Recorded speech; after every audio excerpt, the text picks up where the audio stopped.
Good morning, children. Welcome back. Here I am with a new video of history, chapter number 9, The Making of Regional Cultures. One of the common way of describing people is in terms of the language they speak. When we refer to a person as a Tamil or an Oriya, this usually means that he or she speaks Tamil or Oriya and lives in Tamil Nadu or Odisha. We also tend to associate each region with distinctive kinds of food, clothes, poetry, dance, music, and painting. Sometimes we take these identities for granted and assume that they have existed from time immemorial. However, the frontiers separating regions have evolved over time. Also, what we understand as regional cultures today are often the product of complex processes of intermixing of local traditions with ideas from other parts of the subcontinent. As we will see, some traditions appear specific to some regions, others seem to be similar across regions, and yet others derive from older practices in a particular area but take a new form in other regions.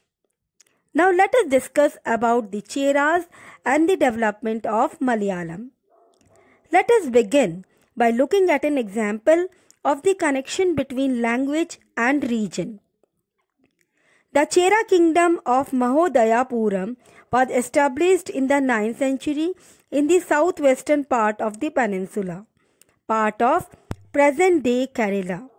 It is likely that Malayalam was spoken in this area. The rulers introduced the Malayalam language and script in their inscription. In fact, this is one of the earliest examples of the use of the regional language in official records in the subcontinent. At the same time, the Cheras also drew upon Sanskritic traditions. The temple theatre of Kerala, which is traced to this period, borrowed stories from the Sanskrit epics. The first literary works in Malayalam, dated to about the 12th century, are directly indebted to Sanskrit. Interestingly enough, a 14th century text, the Leela Tilakam, dealing with grammar and poetics, was composed in Manipravalam, literally diamonds and corals, referring to the two languages, Sanskrit and the regional language. Now let us discuss about the rulers and religious traditions, the Jagannatha cult. In other regions, regional cultures grew around religious traditions. The best example of this process is the cult of Jagannatha, which literally means Lord of the World, a name for Vishnu. It was made at Puri, Odisha. To date, the local tribal people make the wooden image of the deity, which suggests that the deity was originally a local god who was later identified with Vishnu. In the 12th century, one of the most important rulers of the Ganga dynasty, Anantavarman, decided to erect a temple for Purushottama Jagannatha at Puri. Subsequently, in 1230, King Anangabhima III dedicated his kingdom to the deity and proclaimed himself as the deputy of the god. As the temple gained its importance as a center of pilgrimage, its authority in social and political matters also increased. All those who conquered Odisha, such as the Mughals, the Marathas, and the English East India Company, attempted to gain control over the temple. They felt that this would make their rule acceptable to the local people. Now let us discuss about the Rajputs and the tradition of heroism. In the 19th century, the region that constitutes most of the present-day Rajasthan was called as Rajputana by the British. While this may suggest that this was an area that was inhabited only or mainly by Rajput, this is only partly true. There were several groups who identify themselves as Rajputs in many areas of northern and central India. And of course, there are several peoples other than Rajput who live in Rajasthan. However, the Rajputs are often recognized as contributing to the distinctive culture of Rajasthan. These cultural traditions were closely linked with the ideals and aspirations of rulers. From about the 8th century, most of the present-day state of Rajasthan was ruled by various Rajput families. Prithviraj was one such ruler.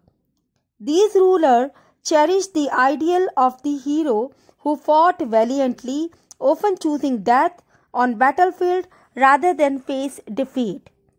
Stories about Rajput heroes were recorded in poems and songs, which were recited by specially trained minstrels.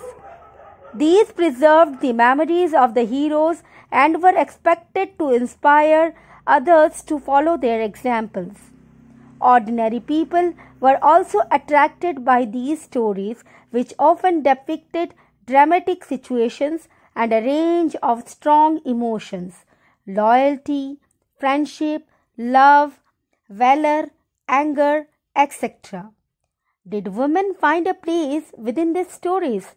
Sometimes they figure as the cause for conflict, as men fought with one another to either win or protect women.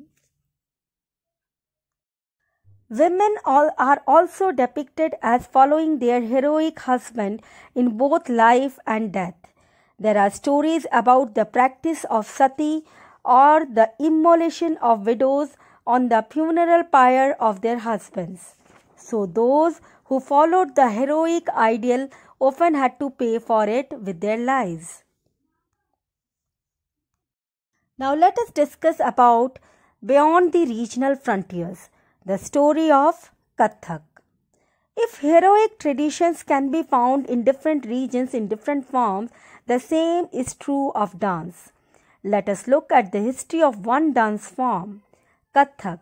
Now associated with several parts of North India, the term Kathak is derived from Katha, a word used in Sanskrit and other languages for story. The Kathaks were originally a caste of storytellers in temples of North India who established their performances with gestures and song. Kathak began evolving into a distinct mode of dance in the 15th and 16th centuries. With the spread of Bhakti movement, the legends of Radha Krishna were enacted in folk plays called Ras Leela, which combined folk dance with the basic gestures of Kathak storytellers.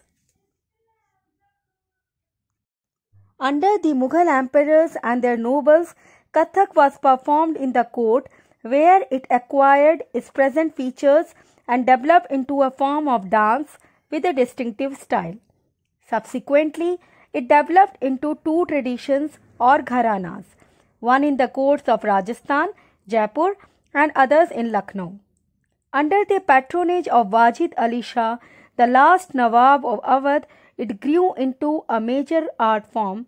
By the third quarter of the 19th century, it was firmly entrenched as a dance form not only in these two regions but in the adjoining areas of present-day Punjab, Haryana, Jammu and Kashmir, Bihar and Madhya Pradesh. Emphasis was laid on intricate and rapid footwork, elaborate costumes, as well as on the enactment of stories. Kathak, like several other cultural practices, was viewed with disfavor by most British administrators in the 19th and 20th centuries. So children, this is all for today. We will discuss more about this chapter in the next video and wish you a very happy new year.